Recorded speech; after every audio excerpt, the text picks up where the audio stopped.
Starting to the top right, the Terran player edged out a victory on a kill-on and therefore goes into the third game now against his opponent. Starting for Team Axiom, we have Axiom Ryung from America. And Ryung is up against an LGIM opponent. Formerly known as Luzira, to the bottom of the map, it is his map choice.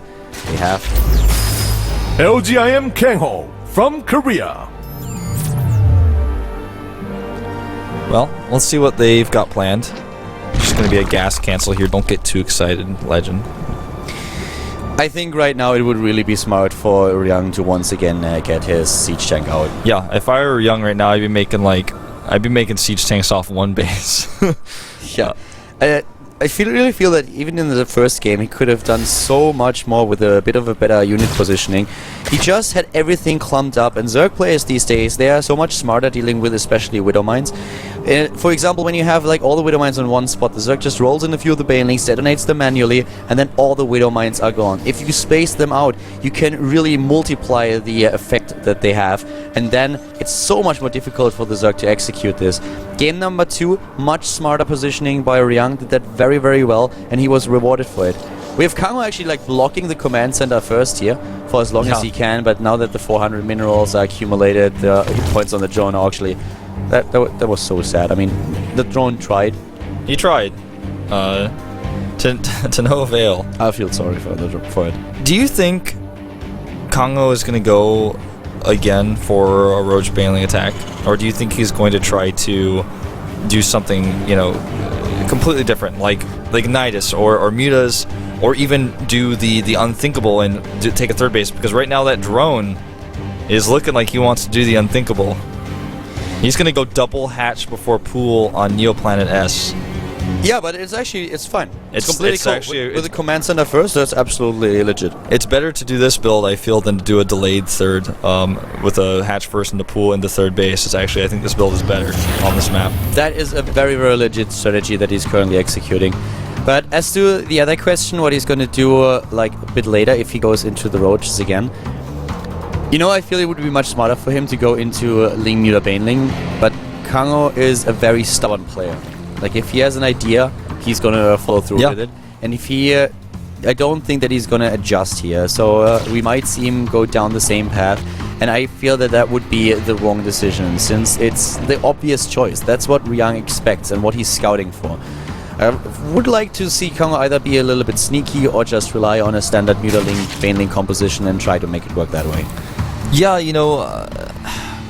I'm not sure. I mean, the thing is, Ryung died to the aggression once. The second time, he was able to deal with it much better with the siege tanks. If I'm KangHo right now, I wish I had more time to think, because, KangHo right now is going to decide, well, I did the same build twice. He's chosen Neoplanet S for a reason, and he's probably planned this out the entire time, that whether he faces MVP or Ryung, he can go into Neoplanet S if he loses. I really wish I could know exactly what's going through his head right now, but he's got the gas now to go into speed. Yeah, definitely has the gas already. We have the extra queens for him also coming out, and one of the things that he should try to do is connect the base with creep, but it's not really easy on such a big map. You have speed now being started, and that's what you want to get if you are going into double hatch before pool, so that you have at least one advantage over your opponent. And once more we see the Halberd drops coming out for Ryung with the armory that is now being built. So for KangHo, it's going to be important to either get more queens out on the map, more than 3, definitely like 4 to 6, or at least get the Roach one here. That would help him even more against Hellions and also against them further down the road, all those Hellbats that he will have to deal with. Last game we saw the Hellbats do a little bit of damage, but not a ton. It was a problem that Ryung didn't have too many units back at home because the Hellbats were out, but he had a good position on the top of the ramp. He had the bunkers there. Ryung also didn't get his SCVs target. KangHo didn't target his SCVs very well. And so far, it was a very different game because KangHo simply has not added the Roach Warren this time at all. He's skipping it entirely, whereas we saw in Game 1 and Game 2 went for it around this time. But he sees now the starport, and he should figure out at this point that there's a very good chance that there is going to be a drop. We have the additional queens out, but still trying to connect the bases with the creep. The tumors are now on the map. The speed is kicking in, but what we don't see is, as already mentioned, the Roach Warren. So Roaches are usually... It's something that these days you kind of always want to get. Some players really don't want to invest the minerals for it, but it makes you so much safer. Drones coming out here to try to block the Hellions from getting into the main base. It's only 2, but it's still very annoying, and he gets a scout here. This means he knows Evolution Chambers, he knows no lair, and he also knows no Roach Warren or Baneling Nest, so he's going to feel completely safe at home, knows he can skip those siege tanks now. A really good micro, by the way, with those harvesters. He lost, I think, 2. I'll double check. I'll double check that for you. It's 3 harvesters in total. I think that's including the drones exactly. too. That includes the drone to the top right, so he really lost 2 harvesters there. Was a good defense. 2 Hellions was not too much, not a huge commitment here by Ryung, just of course getting the scouting information, so now he knows exactly what he has to expect. But now we have KangHo committing to Spines and Spores instead of going into Roaches. I actually like that. I just don't think that's going to be ready in time, especially since the drop is heading towards the 3rd phase. Yeah. Well, there's a double queen already. Double queen targeting that dropship, very, very important, but he still has to do something about the Hellions that are killing his drones. Yeah. Wow. Hellbats are now, the first one is being taken out, the second one taking a good position between the mineral patches. Queens forcing that back, and KangHo is still being safe. You're getting now those spine crawlers and adding the Roach Warren at the 9-minute mark. 6 additional harvesters killed with that, and a lot of Zerglings down as well. He decided this is too risky for him. He wants to have the Roach Warren out there, but is heading into the melee upgrade and also armor. So we have those double upgrades, and looks more like a traditional style from him. Yeah, probably not going to see any more than maybe 4 or 5 Roaches to defend the Hellbats. And look at that. Spore Crawler double queen, making it very easy to defend. He's losing a lot of overlords to that Viking. He needs to make sure he keeps the production going, because he's been supply blocked actually probably for at least a minute in this game. Well, the lair tech now also coming in. The speed upgrade for the overlords to make them a little bit more mobile on the map, and Ryung is going into a massive amount of barracks right now, adding 4 additional ones. But also going for that 3rd base. So what KangHo really wants to do right now is to get his tech out as soon as the lair is done and just start a little bit with this composition here. His droning up is really decent. He's spreading the creep, and that is at this point the only thing that he really can do.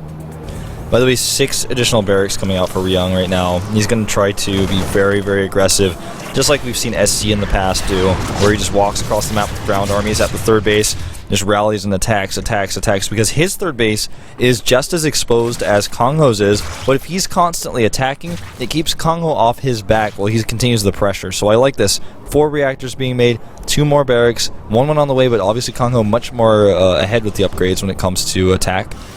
Yeah, and KangHo is now once again adding the Baneling Nest, and he has the potential to just go in for another Roach aggression. I don't think he researched Roach speed. A little bit surprised that he doesn't spread his creep a little bit more aggressively towards the right side of the map. There are like several points where he has so many active tumors that he could use. He's much more focused to the top left. Here comes the speed upgrade for the Roaches, and actually it looks like he's going to go for exactly the same bust that we've seen in the last few games. Yeah, I guess so. I don't know if it's going to work against... The thing is, there's no tanks again, but he's got such a large bioforce and so much production that there's, with just a few more waves of Marines, if he sees it coming and he has the bunkers, I think he can hold. Does KangHo attack the natural or the 3rd base? That's the question. We also have a lot of reactors, but not a lot of tech labs, so his Marauder production is limited. He gets 2 at a time, but that's all that he can do. Here comes the scan. Good and scan there. He sees a lot of them, trying to spread out most of those Widow Mines now. Ryung is trying to prepare for this push. He knows that it's coming. He's trying to buy time for his upgrades to finish. Could go into some siege tanks with that 2nd factory that just finished. It's going to take a while, obviously, but he starts a tech lab on it. It's also, he's going to wait for, I think he's going to wait much longer. He wants to hit with +2/+2, and he wants most of all to have like Baneling speed. Yeah. It looks more likely that during this time, he's just trying to pressure Ryung's 3rd base and see if he can get lucky or find a window there. But until that time, when 2/2 and Baneling speed is finished, like you said, he's going to just wait and keep powering up units. To be quite frank with you, that should not work. I don't think so, man. I think if Ryung can also make a siege tank here, he's got that tech lab available. At this point, we have a lot of Marines coming down. He has the 1/1 coming in, 3 Widow Mines at a time. He knows what's going on, like he's seen it. There are so many Roaches. This is such an investment to gas, and the upgrades too. It's not like suddenly KangHo is going to appear with like 30 Mutalisks or anything. So if you scan properly and make sure that you catch that, you see a massive amount of Roaches, and you see the potential for Roach Baneling again, and then you should be able to prepare. Yeah, still a little bit surprised doesn't just make the 1 siege tank out of the factory. He's got a tech lab on while he's researching the upgrade for the drilling claws for the Widow Mines. I feel at this point he's going to be fine with all those Widow Mines because he has so many. He has 12 of them and getting additional ones. And he's also in a position where he has bunkers set up, a good wall, double wall even at the third base. It's just like KangHo, once again, this has an expiration date, this strategy. Yeah, it really does, and especially if you're using it every game in a series, it starts to become a little bit predictable, especially when Ryung has already scouted, seen it, scanned it, no cancel on the hatch. There comes the army to the right side. He needs to go home. It has already been spotted, he knows what's going on here. I think he's moving back now, sending one drop to the bottom left. The bunker is not manned, not at all. The depot is not raised either. He needs to raise that depot, and now those Widow Mines are gone. Oh my god. I cannot believe that Ryung is letting this happen. I don't believe it either. I mean, he's so focused on the drop because he doesn't have anything else he can really work with right now. Ryung has seen this. Why doesn't he like prepare for this? Suddenly he's voicing this army in the middle of the map. Yes, there are still a few Widow Mines left, but also roaches in his main base. His production is camped now, exactly, with the roaches in the main base. The drop will be shut down, and Ryung is dropping supply. This is a game he had won. I mean, he really did. Well, not really won, but he should have realized what's happening there. He did such a great job earlier with scouting, with scanning, with seeing all of this, but it feels like he didn't realize how severe that pressure was and how committed KangHo was to this attack. It's like he thought maybe KangHo would turn around when he attacked him like that, but it just did not happen. He's losing everything here. I mean, this game is over. The roaches are in the main base. He's camping his supply. He's taking down the reactors. He has reinforcements streaming in. There is nothing left. 3 Widow Mines are not going to kill 27 roaches. GG. And it's Ryung who dies here. Ryung is the one who falls out of this tournament, and KangHo is the one to go on to face his teammate MVP in the final match. I'm really surprised that just happened. I'm shocked. He walked all the way across the map. Well, not even all the way, halfway, and then turned around.